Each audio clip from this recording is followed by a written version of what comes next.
দায়িত্ব বাঢ়িল ৰিয়ান পৰাগৰ। Ryan will be leading the team. Rajasthan ৰয়েলছৰ অধিনায়কৰ গুৰু দায়িত্ব। প্ৰথম 3খন খেলৰ নেতৃত্ব দিব ৰিয়ান পৰাগে। The next 3 games, I think Ryan will be leading the team. সঁচা অৰ্থত ডাঙৰ খবৰ। অভিজ্ঞতাৰ লগতে দলতো দায়িত্ব বাঢ়িছে অসম সন্তান ৰিয়ান পৰাগৰ। বিগত সিজনৰ IPLত টপ অৰ্ডাৰত বেটিং কৰি দুৰ্দান্ত প্ৰদৰ্শন কৰাই নহয়, ৰাজস্থান ৰয়েলছৰ বহু মেচ বিজয়ত গুৰুত্বপূৰ্ণ ভূমিকা লৈছিল ৰিয়ান পৰাগে। দুৰ্দান্ত প্ৰদৰ্শনৰ বাবে ৰাজস্থান ৰয়েলছৰ নায়কত পৰিণত হৈছিল ৰিয়ান পৰাগ। হে এইবাৰ নিজ দলত আৰু গুৰুত্ব বাঢ়িল অসম সন্তান ৰিয়ানৰ। বিগত সিজনত IPLৰ 15খন মেচত 573 ৰান কৰিছিল ৰিয়ান পৰাগে। 52.09 গড়ে ৰিয়ানৰ বেটিঙৰ ষ্ট্ৰাইক ৰেট আছিল বিস্ফোৰক 149.21। বিৰাট কোহলি আৰু ঋতুৰাজ গায়কোৱাড়ৰ পাছতে বিগত সিজনত ৰিয়ান আছিল IPLৰ তৃতীয় সৰ্বোচ্চ স্কোৰাৰ। 2024ৰ IPLত 33টা অভাৰ বাউণ্ডেৰী কোবোৱা ৰিয়ান পৰাগৰ সৰ্বোচ্চ স্কোৰ আছিল 84 ৰান। অপৰাজিত সেই ইনিংছ খেলিছিল ৰিয়ানে দিল্লী কেপিটেলছৰ বিৰুদ্ধে। সেই প্ৰদৰ্শনৰ জৰিয়তে টিম ইণ্ডিয়াত স্থান লাভ কৰিছিল ৰিয়ান পৰাগে।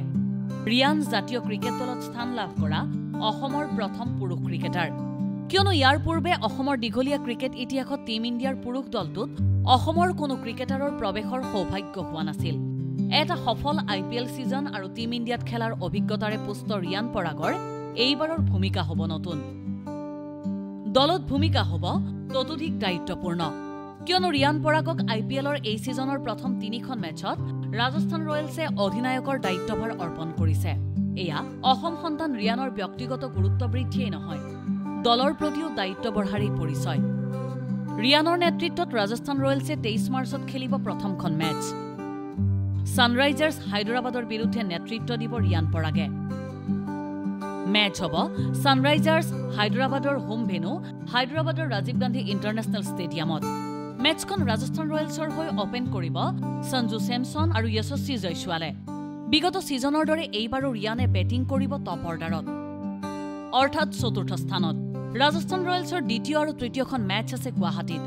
অহা 26 মাৰ্চত কলকাতা নাইট ৰাইডাৰ্ছৰ বিৰুদ্ধে আৰু 30 মাৰ্চত চেন্নাই ছুপাৰ কিংছৰ বিৰুদ্ধে ৰিয়ানৰ নেতৃত্বত ৰাজস্থান ৰয়েলছে গুৱাহাটীত খেলিব IPLৰ দ্বিতীয় আৰু তৃতীয়খন মেচ। সৰুৰে পৰাই বৰ্ষাপাৰাৰ AC ষ্টেডিয়ামৰ প্ৰতিডাল ঘাঁহ চিনি পোৱা ৰিয়ানৰ বেটিং আৰু অধিনায়কত্ব উপভোগ কৰিবলৈ উন্মুক্ত হৈ আছে অসমৰ ক্ৰিকেট পিপাসু। বল আৰু বেট এতিয়া ৰিয়ানৰ হাতত। স্পৰ্টছ ডেস্ক, দেশ টুডে।